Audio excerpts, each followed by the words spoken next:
The next member, Chairperson of STACOF, to table the KZN Adjustment Appropriation Bill Vote 2, Honourable LJ de Klerk for 5 minutes.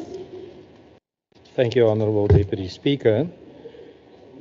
Report of the Standing Committee on Oversight on the consideration of the 2024 to 25 Second Adjustment Appropriation for the Legislature.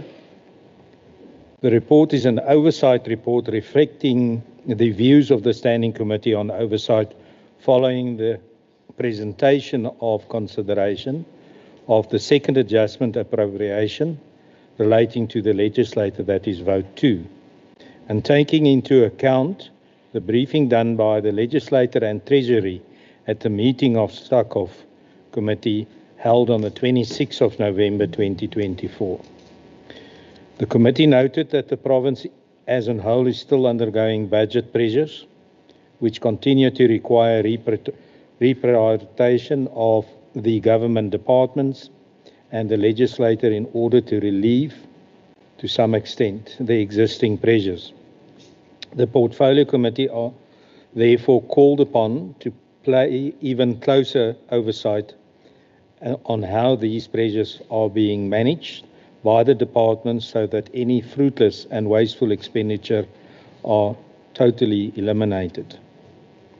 Issues raised regarding the Provincial Legislature. It was noticed that the Legislature has received an adjustment of 70 million rand. Recommendations noting the financial pressures that the Legislature continues to experience.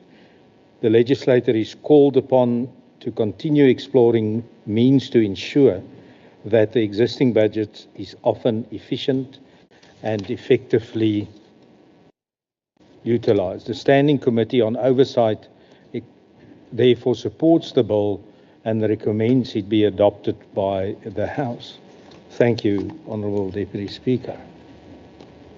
Thank you so much, Honourable de Klerk. We will start with the substantive debate on the appropriation bill.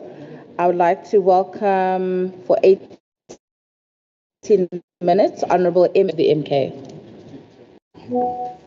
It's too short.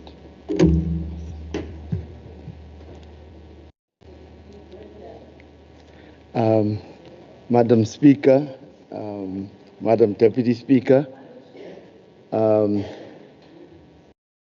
Premier of KwaZulu-Natal, Honourable Ntuli, the Leader of Government and Business, Ntomben, members of the Executive Council, honourable members and honourable commanders, good morning.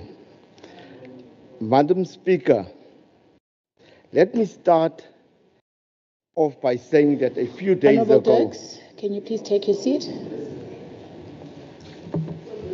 Thank you, Honourable Deputy Speaker. I stand on Rule 55. It seems that MK is back. Sorry, Honourable Member, can you just give me a second? 55.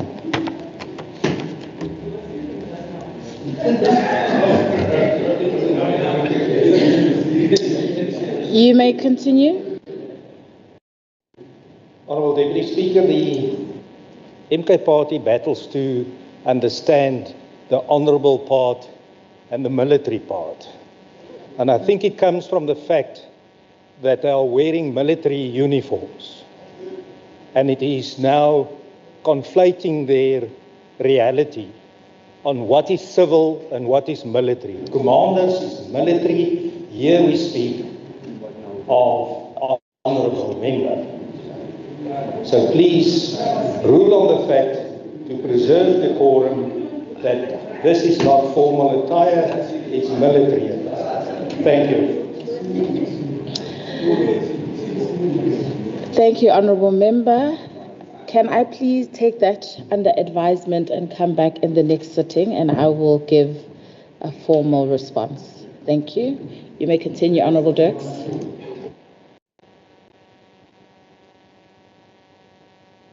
Yeah, thank you. Madam Speaker, let me start by saying that a few days ago, during the 100-day GPU debate, an unfortunate incident occurred between the MEC of Finance and myself. Aspersions was made against my character and I responded. After some self-introspection, I have concluded that my response was inappropriate. Therefore, I want to unreservedly apologize to the MEC and this august house. Both the MEC and myself, as veteran parliamentarians, should set a better example in this legislature to the new MPLs and the younger generation. We should at all times adhere to the rules of engagement and play the ball, not the man. We must accept the fact that 99% of the time, Umkhonto weSizwe and the DA will disagree because our policy positions are so far apart and removed. However, we should never be found wanting in our conduct. Thank you, Madam Speaker. Madam Speaker, KwaZulu-Natal's socio-economic progress has been hampered by weaknesses in the budgetary allocations and spending priorities.